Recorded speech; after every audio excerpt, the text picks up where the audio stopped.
பரந்தாமண்ணை அழகை பாருங்களே.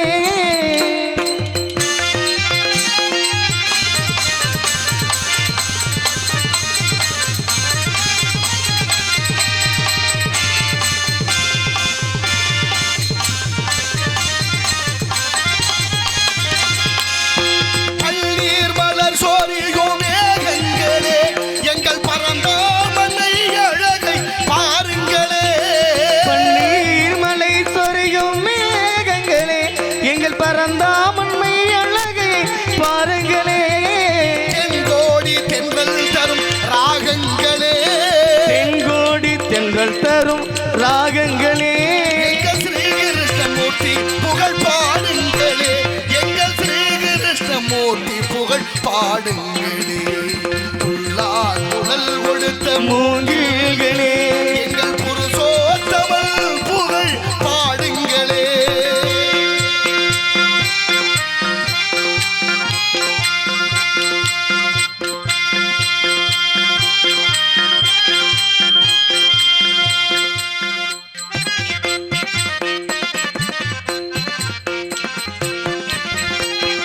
குருவாயூரனில் அவள் தவழ்கின்றவள், ஒரு கொடியோடு மதுராவை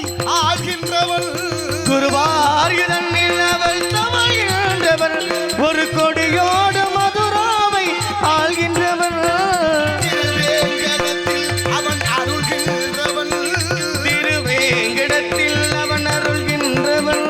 அந்த ஸ்ரீரங்கத்தில் பள்ளி கொள்கின்றவன், அந்த ஸ்ரீரங்கத்தில் பள்ளி கொள்கின்றவன். பொல்லா குழல் கொடுத்த மூங்கில்களே, எங்கள் புருஷோத்தமல் புகழ் பாடுங்களே.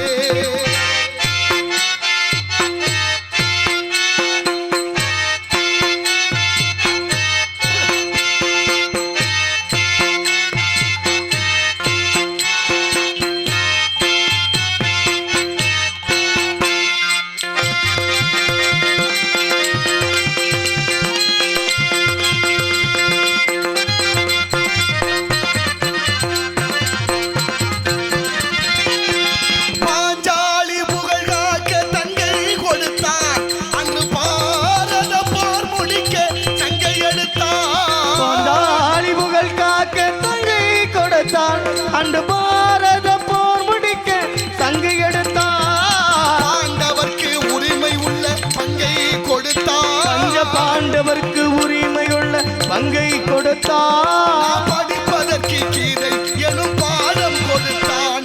நான் படிப்பதற்கு கீதை எனும் பாடம் கொடுத்தார்.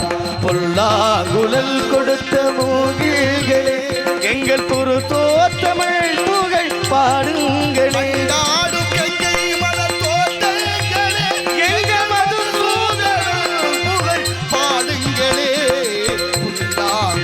கொடுத்த மூங்கில்களே, எங்கள் புருஷோத்தமல் புகழ் பாடுங்களே.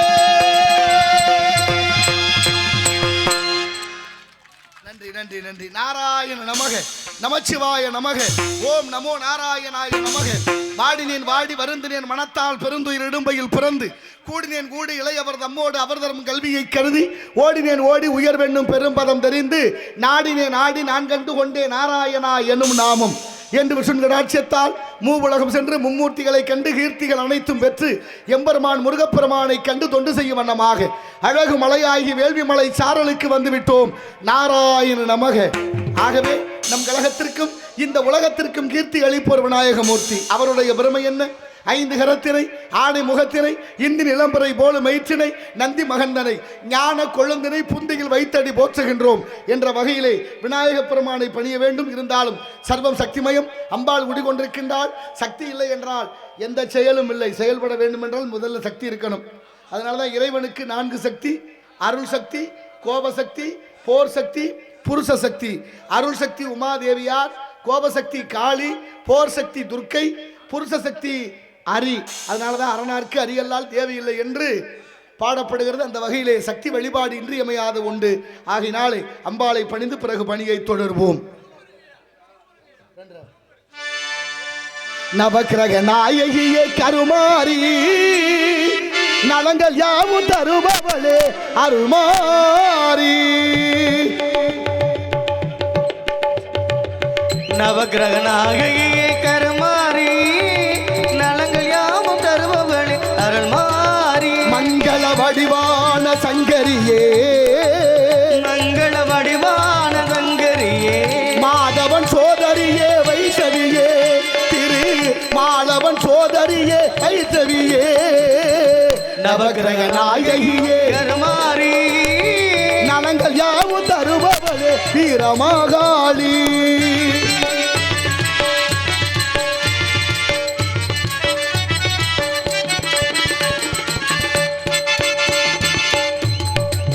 சிக்கலிலே வேல் கொடுத்த தாயே, அன்று சீர்காழியில் பால் கொடுத்ததும் நீயே தாயே. சிக்கலிலே வேல் கொடுத்த தாயே, அங்கு சீர்காழியில் பால் கொடுத்த நீயே. மக்கள் துயரை தாங்கும் தஞ்சை முத்துமாரி, மக்கள் துயரை தாங்கும் தங்கை முத்துமாரி.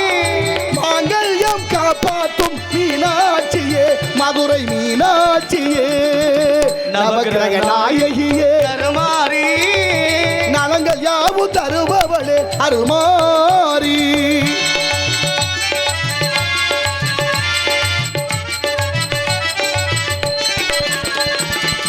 குங்குமத்தில் சிரிக்கின்ற கற்பகாம்பிகே, மயிலை கற்பகாம்பிகே, குலமாதர் சௌபாகிய காமாட்சியே, காஞ்சி காமாட்சியே, கங்கை கரை அருள் விசாலாட்சியே, கங்கை கரை அருள் விசாலாட்சியே, காசி விசாலாட்சியே, கலைகள் எல்லாம் தந்தருளும் மூகாம்பிகே, கொல்லூர் மூகாம்பிகே, நவக்கிரக நாயகியே கருமாரி, நலங்கள் யாவும் தருபவளே வீரமகாளி.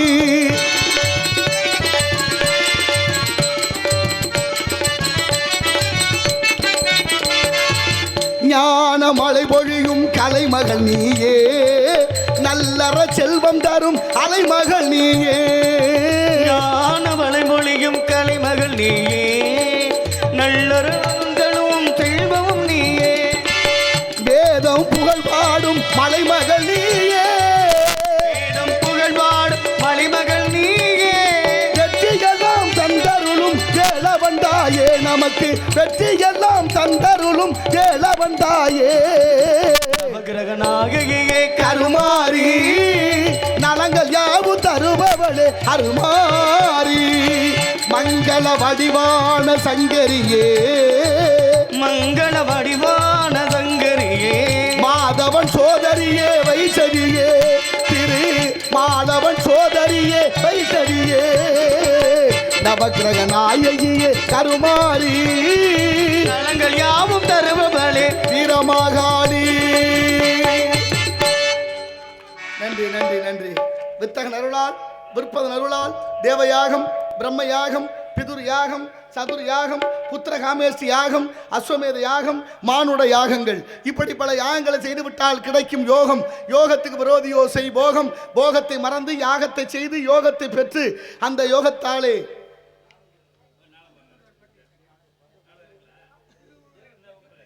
சிறுகூடல்பட்டி கல்யாண சுந்தரம் ஐயா அவர்கள் ரூபாய் 51 வழங்கி இருக்கிறார்கள். நன்றி நன்றி நன்றிங்க ஐயா, நன்றி நன்றி, உளமார்ந்த வணக்கம். கல்யாண சுந்தரம் பாட்டுக்கொரு கோட்டை, பட்டுக்கோட்டை, அந்த பட்டுக்கோட்டை கல்யாண சுந்தரத்தை ஞாபகப்படுத்தி விட்டார். வாழ்க வாழ்க. ஆகையினால இடத்தின் சிறப்பை பார்க்கின்ற பொழுது ஆன்மீக பூமி ஒவ்வொரு மாதமும் ஒவ்வொரு நாளும் திருவிழா கோலங்களாக இருக்குது. தை பிறந்தால் வழி பிறக்குது. மார்கழி மாதத்தில் சிறந்தது மார்கழி. அப்படி என்று போற்றப்படும் இந்த உலகத்திலே, இந்த தமிழ்நாட்டிலே, ஆன்மீக பூமியிலே ஆன்மீகம் எப்படி இருக்கு? இன்னைக்கு திருவிழா, நேற்று பூச்சொரிதல் விழா, இன்றிலிருந்து ஆரம்பித்து சித்திரை 31 அம்பாளுக்கு பால் குடம், எல்லாரும் விரதம். ஊருக்குள்ள விரதம்னா எப்படி இருந்தான்? ரொம்ப கண்ணியமாக இருந்தான், பக்குவமாக இருந்தான், சாமியை நினச்சபடியே இருந்தோம். இன்னைக்கு அப்படியா இருக்கிறோம்? அப்படியா இருக்குது பக்தி? கோயில் கும்பாபிஷேகம் முகூர்த்த கால் உண்டியாச்சுன்னா ஊரோட விரதம் இருந்தான். இன்னைக்கு வீட்டுக்கு விருந்தாடி வந்தவங்க எல்லாம் விரதமா இருந்த காலமெல்லாம் மாறி மலையேறி போச்சு. இப்ப என்ன ஒண்ணும் இல்லை. திருவிழா மாதிரியா நடக்குது? சண்டை ஓட்டு திருவிழாவை நிறுத்துறதுல குறியா இருக்கிறோமே. அதுதானே முக்கியமா இருக்கு. குடிச்சு போட்டு போடுற கும்மாளம் நீங்க படுத்துற பாடு. திருவிழானாலும் சாராயம் தேவைப்படுது, யாரும் செத்து போனாலும் சாராயம் தேவைப்படுது. நல்லதுக்கும் சாராயம், கெட்டதுக்கும் சாராயம். விளங்குமாடா நாடு? விளங்குமா? ஏதாவது சிந்திக்கிறீங்களா கொஞ்சமாவது? ஒன்றும் சொல்றதுக்கு இல்லை. நம்ம கண்ணத்துக்கு பெரிய இடத்து பொல்லாப்பு. அரமணை கோழி முட்டை அம்மிக்கெல்லாம் உடைக்கும். ஆன்மீகம் என்ற நல்ல பக்தி தான் ஒரு மனிதனுக்கு நல்ல புத்தியை கொடுக்கும். ஆன்மீகம் என்ற பக்தி தான் ஒரு மனிதனுக்கு நல்ல சிந்தனையை வளர்க்கும். ஆன்மீகம் என்ற பக்தி தான் ஒரு மனிதனை பக்குவப்படுத்தும். ஆன்மீகத்தோடு சேர்ந்த கல்விதான் மனிதனுக்கு நல்ல ஒழுக்கத்தை கற்றுக் கொடுக்குது. அதனால தான் வள்ளுவர் கூட 1330 குறள் எழுதி அதிலே ஒரு குறள், கற்றதனால் ஆய பயனன்கொள் வாழறிவன் அற்றார் தொழாரனின் என்று இறை சிந்தனை இல்லாத எந்த செயல் வெற்றி கிடையாது என்று பாடியிருக்கிறார். எவ்வளவு அற்புதமான சிந்தனை! நாம் எப்படி இருக்கிறோம், எப்படியெல்லாம் பக்தி வளர்ந்தது. டேய் அந்த பக்கம் போகாத, சாமி இருக்கு. டேய் தப்பா பேசாத, கடவுள் பார்த்துக்கிட்டு இருக்காரு, கண்ணை குத்துவார். சொல்லி வளர்த்தா இல்லை, அது வரைக்கும் சரியாத்தானே இருந்துச்சு. இடையில வந்தாங்க வார், கடவுளை கற்பித்தவன் முட்டாலும் கோயில் வாசல்ல வச்சா முடிஞ்சு வச்சு சொல்லி. ஒருத்தர் நடந்து போய்கிட்டே இருந்திருக்கிறாரு. போற வழியில ஒரு பூசணிக்காய் கடந்திருக்கு. பூசணிக்காய்னா எந்த பூசணிக்காய்? சாம்பல் பூசணி, சாம்பார் பூசணி, திஷ்டி பூசணி. அந்த பூசணிக்காயை பார்த்தோன்னு அவனுக்கு ஒரு ஆச்சரியம். பூசணிக்காயா இது என்ன காய் இது? இப்படியும் காய்க்குமா? உருளையா வெள்ளை வெள்ளைன்னு பெருசா கிடக்க அப்படின்னு காயை உருட்டுறான். கொடியில் காய்ச்சிருக்கு. அவனுக்கு ரொம்ப ஐயமா போச்சு. இவ்வளோ பெரிய காய் ஒரு சின்ன கொடியில சாத்தியமே இல்லை. படைச்சது யாரு? கடவுள் தானா? கடவுளுக்கு அறிவில்லை, கடவுள் முட்டாள் அப்படின்னு முடிவு பண்ண. நாட்டில் கொல்லப்போய கடவுளை முட்டாள்னு தான் சொல்றேன், ஒன்றும் சொல்றதுக்கு இல்லை. ஆனாலும் பாருங்க, சொல்லிட்டு போய் பக்கத்தில் ஒரு பெரிய ஆலமரத்தில் படுக்கிறேன். படுத்தவன் மேலே பார்த்தேன், ஆலம்பழம் சிறுசா இருந்துச்சு. இப்போ முடிவு பண்ணிட்டேன், இவ்வளோ பெரிய மரத்தில் ஒரு சின்ன பழத்தை வச்சுட்டு ஒரு சின்ன கொடியில் இவ்வளோ பெரிய காயை படைச்சு வச்சிருக்கேன். கொஞ்சம் கூட பொருத்தமே இல்லையே. பொருத்தம் ஏதாவது இருக்கா? பொருத்தம் இல்லை. கடவுளுக்கு அறிவில்லை, கடவுள் முட்டாள் அப்படின்னு படுத்திருந்தேன். கொஞ்ச நேரத்தில் காத்து வந்தது, மரம் அசைந்தது, ஒரு பழம் நழுவி அவன் நெத்தியில விழுந்தது. அம்மானு எந்திரிச்சவன் யோசிச்சேன், ஆஹா ஒரு சின்ன பழம் விழுந்ததுக்கே நெத்தி இந்த வழி வலிக்குதே. ஒருவேளை பூசணிக்காய் மேல இருந்து விழுந்திருந்தா நேரம் நம்ம தலை செதறதேங்காயா போயிருக்குமே. கடவுள் சரியானவன். ஆலம்பழம் மேலதான் இருக்கணும், பூசணிக்காய் கீழே தான் இருக்கணும். எதாவது எங்கெங்க இருக்கணுமோ அதை அங்கங்க சரியா இறைவன் படைத்தான். எப்படி இயற்கையாக, நதி நதியாக, ஆறாக, கடல் கடலாக, மலை மலையாக. மனுஷ பேராசையில் எல்லாம் தலைகளாக போச்சே. ஆனாலும் நாளைய தலைமுறையை நல்ல பண்பட்டவர்களாக, ஆன்மீகம் சிறந்ததாக, அறிவில் சிறந்தவர்களாக உண்டாக்க வேண்டும் என்ற நல்ல எண்ணத்தோடு நாம் எல்லாம் பயணப்படும். நீங்க பாருங்க, ஒரு சின்ன பிள்ளைக்கு நெத்தி நிறைய விபூதியை பூசி கழுத்தில் ஒரு ருத்ராட்சத்தை போட்டு குங்குமம் வச்சு பாருங்க. நம்ம ஆளுகளை வந்து கேட்பா, என்ன பிள்ளை இப்பவே சாமியார் ஆக்கிட்டே அவ்வளோ இருக்கு. சாமியார் ஆகிறதுக்கு அல்ல, அது பக்குவம் அடையணும்னா ஆன்மீகம் வேண்டும். தப்பான மூட பழக்க வழக்கங்களை நீக்கி நல்ல பாதையில் நல்ல விதமான விஷயங்களை கற்று நாளைய தலைமுறையை பண்பட்டவர்களாக ஆக்க வேண்டும். என்ன விதைக்கிறோமோ அதை அறுவடை செய்தே ஆக வேண்டும். திணை விதைத்தவன் திணை அறுப்பான், வினை விதைத்தவன் வினை அறுப்பான் என்று சொல்லப்படுது. அந்த வகையில் இந்த பிரபஞ்சம் மிக வலிமையானது. ஒன்று கொடுத்தா பலவாறாக நமக்கு திரும்பி வரும் என்பதை மனதில் கொள்க என்ற நல்ல எண்ணத்தோடு இந்த இடத்தை பார்க்கின்ற பொழுது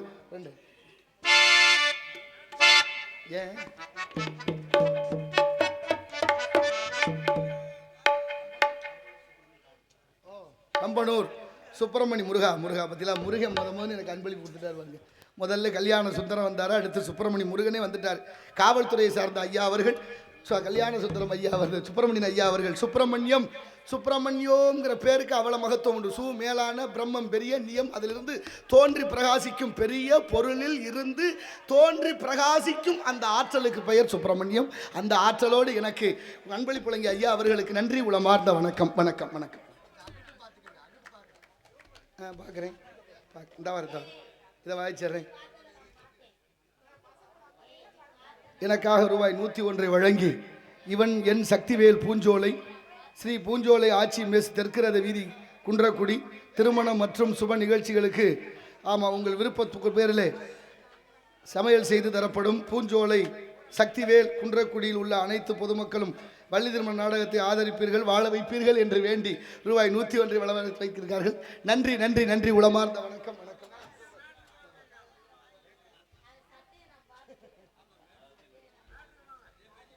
வந்துடுற ஐயா, இங்கே இருங்க ஐயா, உங்களையும் தானே கவனிக்கணும்.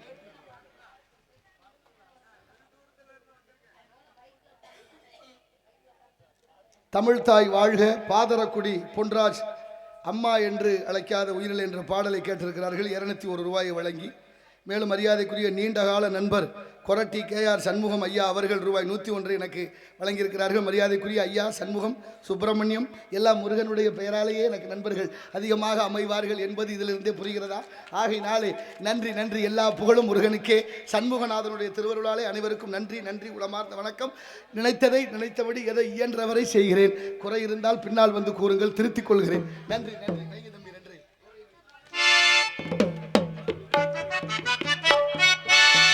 தென்னகமாம் இப்ப திருநாட்டில் ஏவியதோ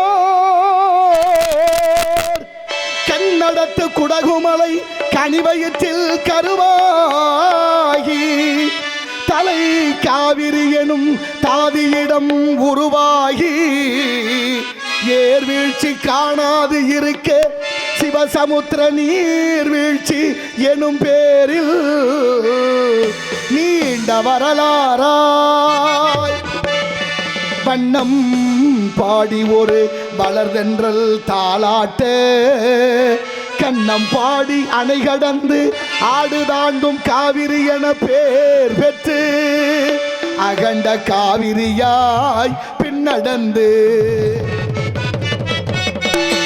கரிகாலன் பேர் வாழும் கல்லணையில் கொள்ளிடத்தில் காணும் இடம் எல்லாம் தாவி பெருகி வந்து நம் தஞ்சை வளநாட்டை தாயாகி காப்பவளாம் தனி கருணை காவிரி போல் செல்லும் இடம் எல்லாம் சீர்சிறுத்தி பேர் வெறுக்கி கல்லும் கனியாகும் கருணையால் எல்லோர்க்கும் பிள்ளை என நாளும் பேச வந்த கண்மணியே வள்ளலே எங்கள் வாழ்வில் இதயக்கணி, எங்கள் இதயக்கணி.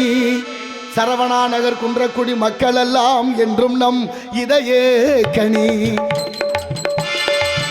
நீங்க நல்லா இருக்கணும், நாடு முன்னேற, இந்த நாட்டில் உள்ள ஏழைகளின் வாழ்வு முன்னேற. நீங்க நல்லா இருக்கணும், நாடு முன்னேற, இந்த நாட்டில் உள்ள ஏழை மக்கள் வாழ்வு முன்னேற.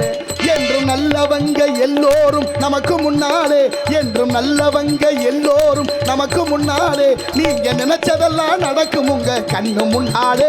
நீங்க நல்லா இருக்கணும், நாடு முன்னேற, இந்த நாட்டில் உள்ள ஏழை மக்கள் வாழ்வு முன்னேற.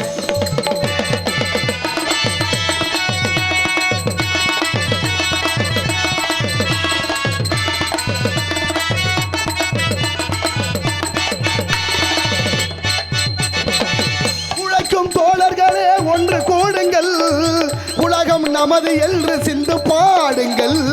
உழைக்கும் தோழர்களே ஒன்று கூடுங்கள், உலகம் நமது என்று சிந்து பாடுங்கள்.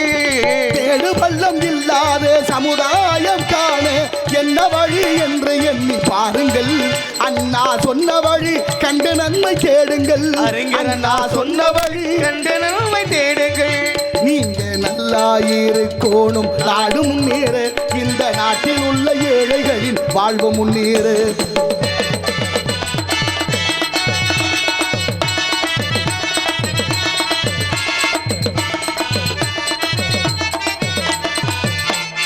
பாடுபட்டு சேர்த்த பொருளை கொடுக்கும் போதும் இன்பம், பாடும் ஏழை மலர்ந்த முகத்தை பார்க்கும் போதும் இன்பம். நாம் பாடுபட்டு சேர்த்த பொருளை கொடுக்கும் போது இன்பம், வாழு மேலே மணந்த காணும் போது இன்பம். பேராசையாலே வந்த துன்பம் சுயநலத்தின் பிள்ளை, ஆசையாலே வந்த துன்பம் சுயநலத்தின் பிள்ளை. சுயநலமே இருக்கும் நெஞ்சில் அமைதி என்றும் இல்லை, அமைதி என்றும் இல்லை. நீங்க நல்லா இருக்கணும், நாடு முன்னேற, இந்த நாடெங்கும் இல்லாமை இல்லை என்றாக.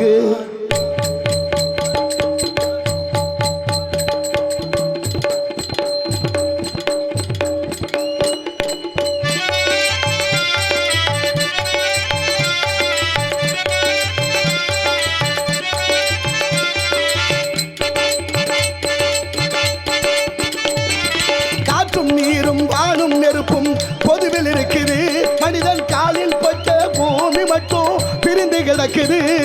காலில் பட்ட பூமி மட்டும் பிரிந்து கிடக்குது. பிரித்து வைத்து பார்ப்பதெல்லாம் மனிதர் இதயமே,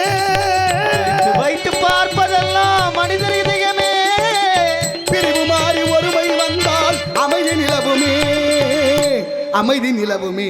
நீங்க நல்லா இருக்கணும் நாடு முன்னேறு, இந்த நாட்டில் உள்ள ஏழைகளின் வாழ்வு முன்னேறு.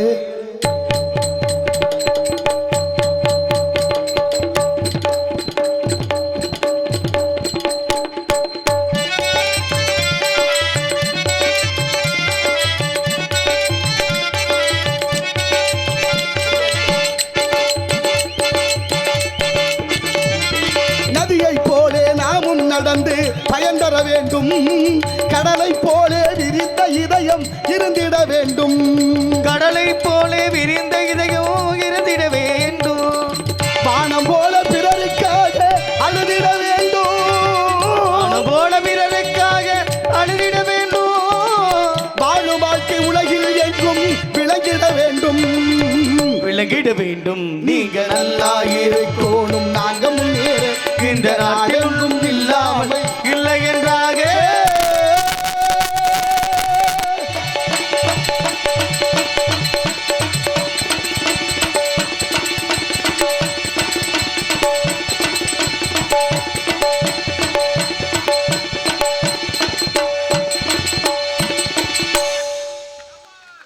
நன்றி நன்றி நன்றி நன்றி. தமிழை சிறந்த முறையில் உச்சரிக்கும் கலைஞர் கவிராஜ் அவர்களுக்கு ரூபாய் அன்பளிப்பு. சிராவயல் வெல்டிங் பாரதி. பாரதி பாட்டுக்கொரு புலவன் பாரதி என்ற பெயரோடு எனக்கு அன்பளிப்பை வாரி வழங்கிய மரியாதைக்குரிய அன்பு தம்பி பாரதி அவர்களுக்கு நன்றி, உளமார்ந்த வணக்கம். பெரிதினும் பெரிதுகேள் என்றான் பாரதி. அதனால எண்ணத்தை விசாலமாக வைத்துக் கொள்வோம். எண்ணுவதெல்லாம் உயர்வாக எண்ணினால் நடப்பதெல்லாம் உயர்வாக நடக்கும். அந்த உயர்வான சிந்தனையோடு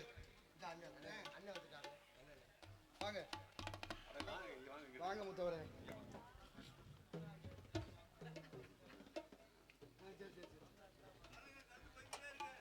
மாமா வந்துட்டேன். இனிமேல் நாடகம் 8 மணிக்கு ஆரம்பிக்கணும். அப்போ தான் சரியாக ஒரு நேரம். பட்டமங்கலம் நாடக அமைப்பாளர் சோனா லட்சுமணன் சேர்வின் நினைவாக நிதீஸ்வர் நித்திய பைரவி மண் சிற்ப கலைக்கூடம் பட்டமங்கலம் சார்பாக ரூபாய் 101 அன்பளிப்பாக நடந்தாய் வாழி காவேரி என்ற பாடலை கேட்டு வழங்கியிருக்கிறார்கள். மரியாதைக்குரிய பாசமுகு எங்கள் அப்பா லட்சுமணன் சேர்வை அவர்களுடைய நினைவாக அன்பளிப்பு வழங்கியிருக்காங்க. எங்கள் அப்பா வேற லட்சுமணன். நன்றி, உளமார்ந்த வணக்கம். அப்பாவோட ஆத்மா சாந்தியடைய பிரார்த்திக்கிறேன். மரியாதைக்குரிய பாசமுகு என் உயிர் அண்ணன் காய்கறி கடை குன்றக்குடி கண்ணண்ணா, மரியாதைக்குரிய அண்ணன் தனபாலண்ணா இருவரும் சேர்ந்து ரூபாய் 501 வழங்கியிருக்கிறார்கள். இருவருக்கும் நெஞ்சம் நிறைந்த நன்றிகளும் வணக்கங்களும். ஆகையினாலே சிராவயல்னு சொன்னோடனே எனக்கு ஒரு ஞாபகம் வந்துருச்சு. தோழர் சிராவயலுக்கு வந்த ஞாபக கதை. திருநெல்வேலியிலே பூதப்பாண்டி பிள்ளை வந்து மகாத்மா காந்திக்கு ஒரு நினைவிடம் அமைக்கிறாரு சிராவயல்ல. புரியும் நினைக்கிறவங்க எல்லாருக்கும். பூதப்பாண்டி என்ற ஐயா தோழர் ஜீவானந்தன் தான் சிராவயல்ல வந்து மகாத்மா காந்தி இயக்கத்தில் இருந்து கொண்டு ஒரு நினைவிடத்தை அமைக்கிறார். அமைக்கிற போது காந்திக்கு ஒரு கடிதம் எழுதுறாரு. ஐயா மகாத்மா காந்தி அவர்களே, சனாதனத்திலே தீண்டாமையை கடைபிடிக்கிறீங்க, அது எனக்கு பிடிக்கல, அதை நான் எதுக்குறேன். ஆணுக்கும் பெண்ணும் சமம் இல்லை என்று சொல்லப்படுது, அதையும் நான் எதிர்க்கிறேன். அதனால இந்த 2 கருத்தையும் நான் எதிர்க்கிறேன்னு ஒரு கடிதத்தை எழுதுறார். அந்த காலத்தில் கடிதம் எழுதுகிற வழக்கம் இருந்திருக்கு. ஆமாம், அந்த கடிதம் எழுதினாலும் சில பேர் எழுதுகிற கடிதம் போய் சேராதான், பாதியில நிறுத்தி விடுவாங்க. ஆனாலும் அந்த கடிதத்துக்கு பதிலும் போட மாட்டாங்க. ஆனால் மகாத்மா காந்தி பதில் போட்டிருக்கிறார்.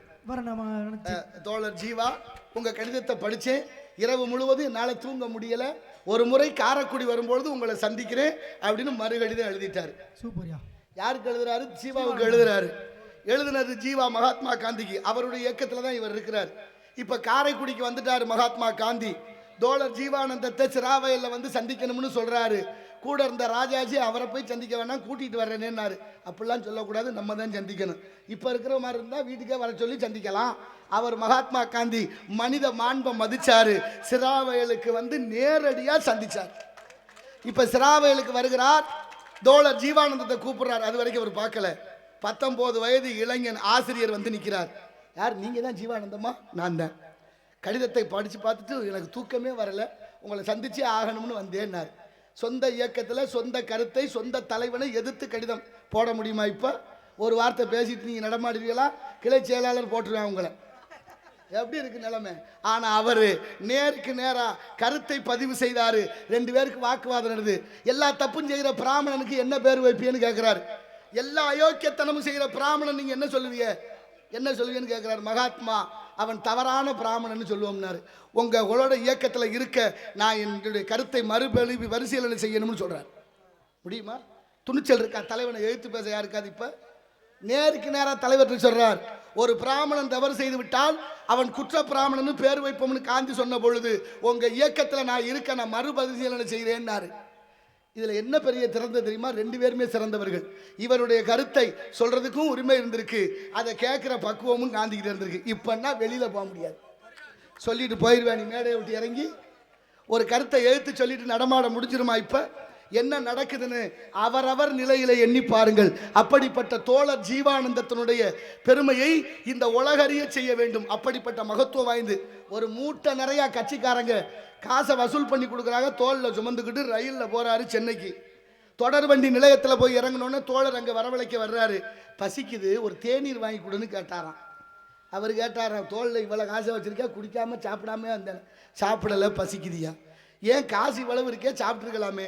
இது ஏன் காசு இல்லை, கட்சி தோழர்கள் வசூல் பண்ணி கொடுத்தது, கட்சி அலுவலகத்தில் சேர்க்க வேண்டியது என் கடமை, நீ வாங்கி கொடுன்னு சொல்லி வாழ்ந்தவர்களை மறந்து விட்டோம். என்ன நடக்குதுங்க? தாம்பரத்தில் அவ்வை பள்ளிக்கூடத்தை திறக்க போறாரு காமராஜர். அடிக்கல் நாட்டியது ஐயா தோழர் ஜீவானந்தம். போய் கூப்பிட்டுட்டு போறாரு, நீ அடிக்கல் நாட்டின பள்ளிக்கூடம் திறக்க போறேன் வாப்பான்னு. காமராஜர்கிட்ட சொல்றாரு தோழர் ஜீவா, நீங்க போங்க பின்னாலே வர்றேன்னு. அரை மணி நேரம் காலதாமதமாக வருகிறார் தோழர் ஜீவானந்தம். காமராஜர் முதலமைச்சர் கேட்கிறார், ஏயா இவ்வளவு தாமதமா வந்தீங்கன்னு. அதுக்கு அவர் சொல்றாரு, என்ன செய்ய சொல்றீங்க காமராஜ்? இருந்தது ஒத்த வேட்டி, துவச்சி காய போட்டுட்டேன், காய வேண்டாமா கட்டிக்கிட்டு வர்றேன்னாரு. ஒத்த வேட்டியை காய வச்சு துவச்சு போட்டு கட்டிக்கிட்டு வந்து கட்சி நடத்தி இந்த நாட்டை காப்பாத்தினாங்க. இன்னைக்கு யாரு எந்த வீட்டில் எத்தனை வேட்டியை அவுத்தான்னே தெரியல. ஆனாலும் நம்மளும் கொண்டாடுறோம். நம்ம கண்ணத்துக்கு பெரிய இடத்து பொல்லாப்பு, அரமனை கோழி முட்டை அம்மிக்கெல்லாம் உடைக்கும். எங்கே செய்ய? காமராஜர் தோளில் துண்டு போடுற பழக்கம் இருந்திருக்கு. ஒரு நாள் இந்த பக்கம் தோல்ல போட்டு இந்த துண்டை இங்கிட்டு மாற்றி போட்டிருக்காரு. இந்த பத்திரிக்கைக்காரங்களுக்கு கண்ணை உறுத்திருச்சு. ஓயாமல் வந்து கேட்குறாங்க, ஏயா துண்டை மாற்றி போட்டியே, ஏன் துண்டை மாற்றி போட்டீங்க? அட விடுப்பா, தோளில் துண்டு போடுறது 2 பக்கம் போடலாம் தானே. இங்கிட்டு போட்டிருந்தேன், இப்போ இங்கிட்டு போட்டிருக்கேன், இல்லை இங்கிட்டு போடுறேன், எங்கிட்ட போடுறேன், விடு. நாட்டை துண்டு துண்டா போட்டாங்க, கேட்க நாதி இல்லை. ஆனால் அவர் தோளில் துண்டு ஓடுறதுக்கு பின்னாலே கேட்டுக்கிட்டுறாங்க. சாயந்தரமா பார்த்தாரு காமராஜர், பத்திரிக்கைக்காரில் உட்கார வச்சு, இங்கே வாங்க, நான் தோளில் துண்டு போட்டது உங்களுக்கு பிரச்சனையா இருக்கா? ஏன் துண்டு போட்டேன்னு தெரிஞ்சுக்கணுமா? உட்காருங்கன்னு சொல்லி தோளில் இருந்த துண்டை எடுத்து காமிச்சாராம். சட்டை கிழிஞ்சிருந்ததை மறைக்கிறதுக்கு துண்டு போட்டு வச்சிருந்தாராம். கிழிஞ்ச சட்டையை போட்டுக்கிட்டு இந்த நாட்டை ஆண்ட முதலமைச்சர் காமராஜர். நினைச்சு பாருங்க என்ன நடத்துறோம், என்ன பண்ணிக்கிட்டு இருக்கிறோம்னு. நம்ம கண்ணத்துக்கு பெரிய இடத்து பொல்லாப்பு, அரமனை கோழி முட்டை அம்மிக்கெல்லாம் உடைக்கும். ஆகினாலே இடத்தின் சிறப்பை பார்க்கின்ற முருகன் ரொம்ப நெருங்கி கிட்ட வந்துட்ட. சக்தி முருகன் ரூபாய் 501 வழங்கி இருக்கிறார்கள். நன்றி நன்றி, உளமார்ந்த வணக்கம் வணக்கம் வணக்கம். 2 ரூபாய். நடந்தாய் வாழி காவேரி,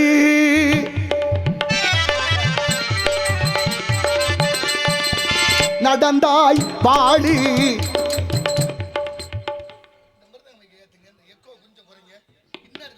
பாருங்க, தெரியுதா உங்களுக்கு? சொல்ல முடியல உங்கள்கிட்ட. நாங்கள் தம்பி பாருங்க வாசிக்கும் போது ரொம்ப சிரமப்படுறாரு. தட்டுப்பா, அவுட்ரு போகாம இன்னர் வைங்க எல்லாத்தையும். கொஞ்சம் பாருங்க, தயவு செய்து கொஞ்சம் பார்த்துருங்க. அவரும் கை ஒரு மாதிரி கை ஓடாது இல்லைன்னா. இந்த இந்த இந்த பெட்டியில் வைங்க, இந்த பெட்டியில் வர்ற மாதிரி வைங்க. முதல்ல இருந்துச்சாமே, ஏன் மாத்திட்டிய?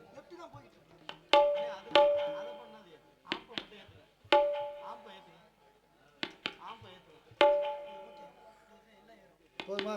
வேற வழி இல்லையா? சரி வைங்க. நடந்தாய் வாழி காவேரி,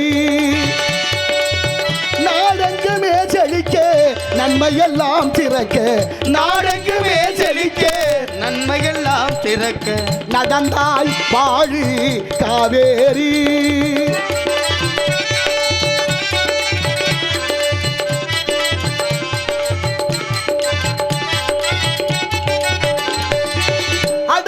மலை தொடரில் அவதரித்தாய், அடர்ந்த மலை தொடரில் அவதரித்தாய், இந்த அழகு தமிழ் நிலத்தை அலங்கரித்தாய். அடர்ந்த மலை தொடரில் அவதரித்தாய், இந்த அழகு தமிழினங்கள்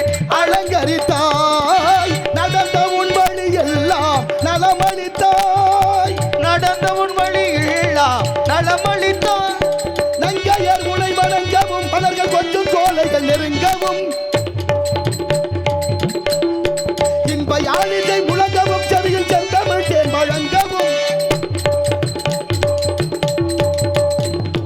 வளைந்து நெளிந்து தொடர்ந்து அலைந்து அலைகடலென ஒரு மணமகள் துணை வரவே நடந்தாய் வாழி காவேரி, நடந்தாய் வாழி காவேரி, நடந்தாய் வாழி காவேரி. நாடெங்குமே செழிக்க நன்மையெல்லாம் திறக்க, நாடெங்குமே செழிக்க நன்மையெல்லாம் சிறக்க நடந்தாய் வாழி காவேரி.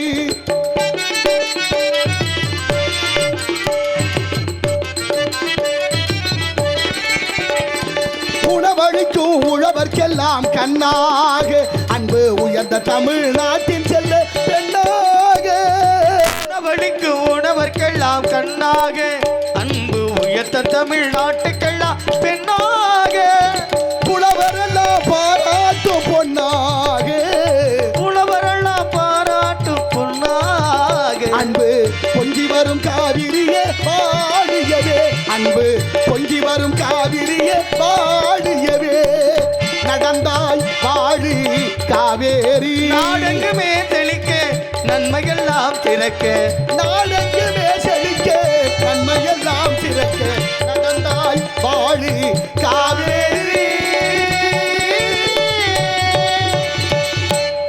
நன்றி நன்றி நன்றி. நடந்தாய் வாழி காவேரி. காவிரி இப்போ ஓடுவது 3வது இடம்.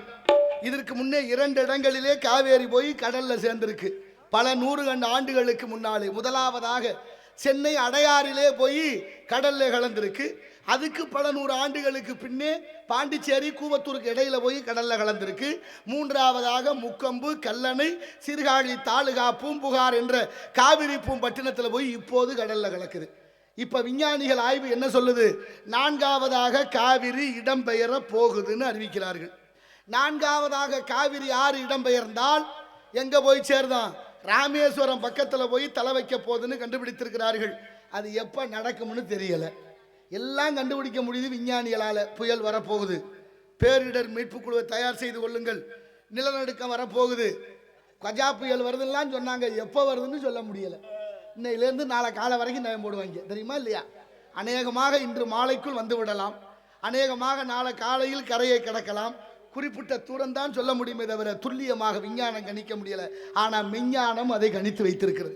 அப்படிப்பட்ட மெஞ்ஞானம் தான் இந்த உலகத்தில் சிறந்தது என்பதற்கு எடுத்துக்காட்டாக எத்தனை கூறலாம், நிறைய சொல்லிக்கிட்டே இருக்கலாம். ஒருத்தர் பூசணிக்காய் வியாபாரி, பூசணிக்காய் வியாபாரம் பண்ணவர், வாங்கி விற்றா லாபம் குறையுது.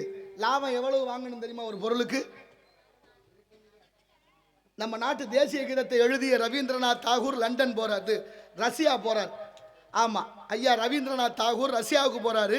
ரஷ்யாவில் 5 வயதுலேருந்து 10 வயது வரைக்கும் உள்ள பிள்ளைகள் படிக்கிற பள்ளிக்கூடத்துக்கு போறார்.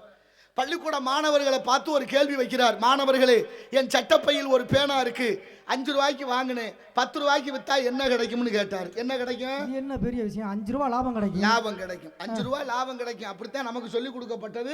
அதானங்க உண்மை. அப்படித்தான் படிச்சிருக்கிறோம். நியாயம் தான். 5 ரூபாய்க்கு வாங்கி 10 ரூபாய்க்கு வித்தா 5 ரூபாய் லாபம். ஆனா அங்கே உள்ள மாணவர்கள், ரஷ்யாவில் இருந்த பள்ளிக்கூடத்து மாணவர்கள் மொத்தமாக அத்தனை பேர் சொன்ன வார்த்தை என்ன தெரியுமா? ரவீந்திரநாத் தாகூரை பார்த்து, ஐயா 5 ரூபாய்க்கு வாங்கின பேனாவை 10 ரூபாய்க்கு வித்தீங்கன்னா எங்க நாட்டில் உங்களுக்கு 6 மாதம் சிறை தண்டனை என்று பதிலளித்தது. ஏன் 5 ரூபாய்க்கு வாங்கின பேனாவை 10 ரூபாய்க்கு வித்தா சிறை தண்டனை? ஏன்னா ஒரு பொருளுக்கு லாபம் எவ்வளவு வைக்கணும்னு ஒரு சட்டம் இருக்கு. ஒரு பொருளுக்கு 30% தான் லாபம் வச்சு விற்கணும். அப்படின்னா 5 ரூபாய்க்கு வாங்கின பேனாவை 7 ரூபாய்க்கு விற்கலாம், 10 ரூபாய்க்கு வித்தா சட்டப்படி தப்பு என்பது அந்த மாணவர்களுக்கு சொல்லிக் கொடுக்கப்பட்டிருக்கு. இங்க எவ்வளவு சொல்லி கொடுத்துருக்கிறோம்? 5 ரூபாய்க்கு வாங்கினதை 10 ரூபாய்க்கு விற்க சொல்லி கொடுத்துட்டோம். சரி, 10 ரூபாய்க்கு விற்கிறாங்களான்னு பார்த்தா 5 ரூபாய்க்கு வாங்கினதை 25 ரூபாய்க்கு விற்க நினைக்கிறேன். விளங்கு மாடா எப்படி இருக்கு பாருங்க. நம்ம சொல்லி கொடுத்த அந்த பிள்ளைகளுக்கு பிஞ்சு வயசுல நஞ்சை விதைச்சி வச்சிருக்கான், நல்லதை விதைக்கவே இல்லை. வெள்ளைக்காரன் நம்மளை விட்டுட்டு போற போதே முடிவு பண்ணிட்டான். வெள்ளைக்காரன் இவங்களுக்கு சுதந்திரத்தை கொடுத்துட்டான். இந்த சுதந்திரத்துக்கு இவங்களுக்கும் கொஞ்சம் கூட பொருத்தமே இல்லை, நம்மளை விட மோசமாக நடந்துருவாங்க. ஆனாலும் நம்ம போடுற திட்டம் இவங்களை ஆளணும்னு முடிவு பண்ணித்தான் மெக்காலே என்ற வெள்ளைக்காரன் போட்ட திட்டம் மெக்காலே கல்வி திட்டம் இன்னைக்கு வரைக்கும் இருக்கா இல்லையா? மறுக்க முடியுமா? எத்தனை விஷயங்கள் நமக்குள்ள இருக்கு. ஆனாலும் அதை பத்தி சிந்தனை, அதை பத்தி ஒருத்தர் திடீர்னு செத்து போனார் தம்பி. ஆமா, திடீர்னு தான் மரணம் வருது. என்னங்க அதிசயமா இருக்கு. மாரடைப்பு வந்தா மரணம் திடீர்னு தானே வரும். உண்மைதான். தூங்குனா எந்திரிச்சா தானே ஜனனம், இல்லைன்னா மரணம் தானே. உறங்குவது போல சாக்காடு, விழித்து எழுவது போல மரணம் என்பது ஜனனம் என்பதை ஒப்பிட்டு வள்ளுவர் கூட பாடுகிறாரு. அப்படி தூங்குனவரோ எப்படியோ இறந்துட்டாரு. இறந்தவருடைய ஆத்மா யமலோகம் போயிடுச்சு. யமலோகம் போனா யமதர்மனை பார்த்து திட்டுனா இங்கேருந்து போன ஆத்மா, எதுக்கே நீ இவ்வளவு சீக்கிரம் கூட்டி வந்த? எனக்கு வயசு கூட இன்னும் நிறைய இருக்கேன், நான் இன்னும் எவ்வளோ சொத்து சேர்த்துருப்பேன், எத்தனை பேருக்கு என்ன பண்ணியிருப்பேன் என்ன அப்படின்னு. ஆயுசு முடிஞ்சு வச்சு வந்ததே ஆகணும், சத்தம் போடாத, வந்தியா வேலையை பாரு அப்படின்னா. ரொம்ப பயமாக போச்சு அவனுக்கு. அப்படியே பார்க்குறேன், யமலோகத்தில் எங்கே பார்த்தாலும் கடிகாரமாக மாட்டி வச்சிருக்கிறாங்க. அது அங்கே உள்ள பழக்கமாக இருக்கும். ஆமாம் ஆமாம், எல்லாருக்கும் அங்கே கடிகாரம்னா நிலக்கடிகாரத்தை மாட்டி வச்சுருந்தாங்க. இவன் கேட்டான், யமலோகத்தில் எதுக்கியா கடிகாரத்தை மாட்டி வச்சிருக்கிறீங்க அப்படின்னு கேட்டான். யமதர்மன் சொன்னார், யார் யார் ஒன்ன மாதிரி இறந்து வர்றாங்களோ அவங்களுக்கெல்லாம் கடிகாரம் மாட்டி வச்சிருக்கோம்யான்னு சொல்ல. அப்படியா, எதுக்கு கடிகாரம் மாட்டினீங்க? யார் யார் எவ்வளவு பொய் சொல்கிறாங்களோ அதுக்கு தகுந்த மாதிரி கடிகாரம் ஓடும்டா, அதுக்கு தாண்டா கடிகாரத்தை மாட்டி வச்சிருக்கேன்னாரு யமதர்மன். அப்படி சொல்லுங்க. இவனுக்கு கொஞ்சம் பயம் வந்துருச்சு. நம்மளும் வந்துட்டா நம்மளுக்கு ஒரு கடிகாரம் மாட்டியிருப்பாங்களே, எவ்வளோ வேகமாக ஓடுதோன்னு ஒரு பயம் வந்துச்சு. இப்போ யமதர்மனை கேட்டார், ஐயா எனக்கும் கடிகாரம் மாட்டிருக்கீங்களா? ஆமாம். எந்த கடிகாரம்? இந்த பாரு ஓடுது. பார்த்தா அது நேரத்தை தாண்டி ஓடிட்டு கிடக்கு. இவனுக்கு ஒரு ஆச்சரியம், இவ்வளோ பொய்யா நான் சொன்னேன், சொல்லியிருக்க வாய்ப்பு இல்லையே, நம்புறாங்க இல்லை, பொய் சொன்னாலும் இல்லைன்னு மறுக்கிறேன். ஆக என் கடிகாரமே இவ்வளோ ஓட்டமாக ஓடுது அப்படின்னு நொந்து போய் பக்கத்தில் ஒரு கடிகாரம் ஓடாமல் இருந்துச்சு. இந்த கடிகாரம் யாருக்கியா ஓடாமல் இருக்கேன்னு கேட்டாவே. அதுக்கு யமதர்மன் சொன்னார், அதுதான் உங்கள் நாட்டில் வாழ்ந்த அன்னை தெரசா அம்மையாருக்கு வைக்கப்பட்ட கடிகாரம். தெரசா அம்மையார் பொய்யே சொல்லலையா? அவ்வளவு தியாகமாக வாழ்ந்தார்களா? அப்படி என்ன செய்தார்கள்? அவர் சொன்னார் யமதர்மன், அயல் நாட்டில் பிறந்த பெண்மணி இந்தியாவுக்கு வந்து தொழுநோயால் பாதிக்கப்பட்டவர்களுக்கு ஒரு தொண்டு நிறுவனத்தை ஏற்பாடு செய்து அந்த தொண்டு நிறுவனத்திற்காக 2 கையை ஏந்தி கொல்கத்தா வீதியில் நிதி தேடுகிறார்கள். பெரிய பணக்காரன்ட்ட போய் கை நீட்டும் போது அவர் கோவத்தோட எச்சிய காரி கையில் துப்பிட்டார். கையில் எச்சிய துப்புனோன்னு கோவப்படாம அன்னை தெரசா அம்மையார் ஒத்த கையை அப்படியே மடங்கிக்கிட்டு மறு கையை நீட்டி சொன்னாங்களாம், ஐயா எனக்கு வேண்டியதை கொடுத்துட்டீங்க, என் பிள்ளைகளுக்கு ஏதாவது கொடுங்கன்னு கேட்டாலாம். நொந்து போய் அவன் தன் சொத்திலே பாதி எழுதி வைத்ததாக வரலாறு சொல்லுது. இன்னா செய்தாரை ஒருத்தல் அவர் நான நன்னயம் செய்துவிடல் என்பது வள்ளுவம் கற்பிக்குது. அதனாலதான் அந்த அம்மா கடிகாரம் ஓடலை தம்பின்னாரு யமதர்மே. சரி, இவன் கேட்குறேன், பொய் சொல்லாமல் இருக்க விட மாட்டாங்களே, எப்படி இருந்தாங்க? எப்படி அந்த அம்மா பொய் சொல்லாமல் இருந்துச்சு? இங்கே எல்லாத்துக்கும் பொய் சொல்கிறாங்களே, காசை கொடுத்தாது சொல்ல சொல்கிறாங்களே, எப்படி இருந்துச்சு? இவனுக்கு சந்தேகம் வந்துருச்சு. ஆமாம், உனக்கு தெரியலை, சரி விடு, நீ இருந்த இடத்துல வேணா அப்படி இருந்திருக்கலாம், அந்த அம்மா இருந்த இடத்துல அப்படி இருந்திருக்கப்பான்னு கொஞ்சம் சமாதானம் பண்ணிட்டு அப்படி இருப்பா, ஆறுதல் அடைஞ்சிக்க, பொய் சொல்லாமையும் நாட்டில் இருக்கிறாங்க, அதனால அதையும் நீ புரிஞ்சுக்க அப்படின்னு சொல்லிட்டு இருந்தாங்க. பாருங்க, இப்படி பார்த்துக்கிட்டு இந்த பக்கம் திரும்பினேன், ஒரு காத்தாடி ஒன்று கடகடன்னு ஓடுது. ஏங்க கடிகாரம் மாற்ற இடத்துல காத்தாடியா யாருங்க மாட்டி வச்சது? ரொம்ப வெக்கையா இருந்திருக்கு, அதுக்காக மாட்டிருப்பாங்க. அப்படி காத்தாடி சுத்துறதை பார்த்தா அருந்து விழுகிறது மாதிரி இருந்துச்சு. இப்ப பதறி போய் கேட்கிறாங்க, யமதர்ம ராஜா ஒரு காத்தாடி அந்து விழுகிறது மாதிரி ஓடுதேன்னா. அவர் சொன்னார், பயப்படாதரா, அது காத்தாடி இல்ல கடிகாரம் தான்னாரு. கடிகாரம் காத்தாடியை விட வேகமா ஓடுமா யான்னு அவன். அதுக்கு யமதர்மன் சொன்னாரு, ஓடுதுரா, யாருக்கு காத்தாடின்னு தெரியுமா உனக்கு? தெரியலையா? சொல்லுங்க. அதாண்டா உங்க நாட்டில் இருக்க மொத்த அரசியல்வாதிகளுக்கும் உள்ள கடிகாரம், அவ்வளவு புழுகுறாங்கடா, அந்த ஓட்டம் ஓடுதுறான்னாரு. 79 ஆண்டு கால இந்தியா இன்னமும் புழுகுறாங்களே, நம்மளும் நம்பிக்கிட்டு தானே இருக்கிறோம். நமக்கு தேவையில்லை அது பெரிய இடத்து பொல்லாப்பு, அரமணை கோழி முட்டை அம்மிக்கெல்லாம் உடைக்க. இருந்தாலும் இடத்தின் சிறப்பை பார்க்கின்ற பொழுது எல்லாத்துக்கும் காரணம் என்ன? காசா லேசா, காசா லேசா, காசா லேசா. காசு இருந்தா தாண்டா தம்பி நாடு மதிக்கும், காசு இல்லாதவனை கழுத கூட எட்டி உதைக்கும். கையில் வாங்கினேன் பையில போடலை, காசு போன இடம் தெரியலை, காதலி பாப்பா காரணம் கேப்பா, ஏது சொல்வதென்று புரியலை என்று ஒவ்வொருத்தரும் அவரவர் அறிவுக்கு ஏற்றபடி பாடி இருக்கின்றார்கள். எங்கே தேடுவேன் பணத்தை, எங்கே தேடுவேன் என்றார் ஒருத்தர். காசேதான் கடவுளப்பா, அது கடவுளுக்கும் தெரியுமப்பா என்றார். இடையில ஒருத்தர் வந்தார், பணம் என்னையா பணம், குணம் தானையா நிரந்தரம்னார். இருக்கா? குணம் நாடி குற்றம் நாடி அவற்றுள் மிகை நாடி மிக்க குழல் என்று வள்ளுவர் சொல்லாததையா இனிமே சொல்ல போகிறோம். அப்படிப்பட்ட மாண்பு நிறைந்த இந்த தமிழகத்தை பார்க்கிற பொழுது வைங்க நாளே